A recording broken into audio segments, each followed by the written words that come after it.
2019年5月4日，来自比利时和荷兰的东突厥斯坦非政府组织代表访问了东突厥斯坦新闻中心负责人阿布都杰利里卡拉卡什。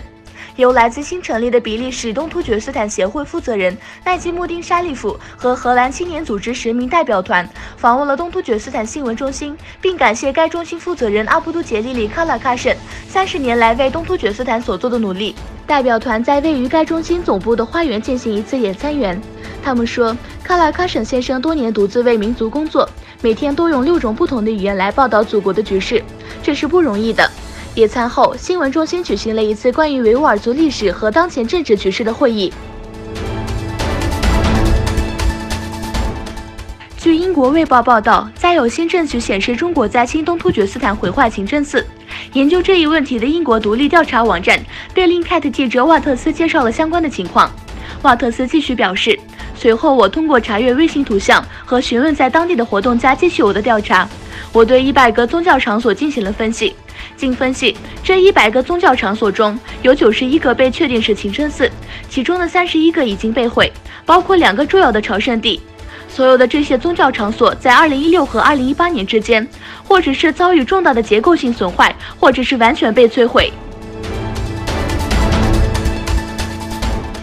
中国商务部发消息称，应美国贸易代表莱特希泽、财政部长穆钦的邀请，中共国务院副总理、中美全面经济对话中方牵头人刘鹤将于5月9日至10日访美，与美方就经贸问题进行第11轮磋商。此前，美国总统川普在上周日宣布提高对中国商品的关税税率。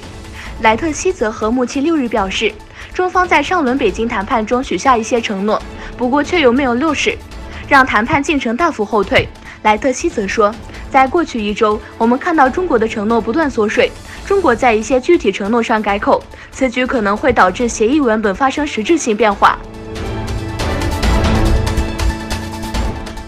伊拉克总理表示，伊拉克接近与埃克森美孚及中国石油签订531美元能源协议。伊拉克总理麦赫迪周二说，伊拉克即将与埃克森美孚及中国石油天然气股份有限公司签订一项531美元的30年能源协议。麦赫迪说，在该协议实施的30年里，伊拉克预计将收获4000亿美元。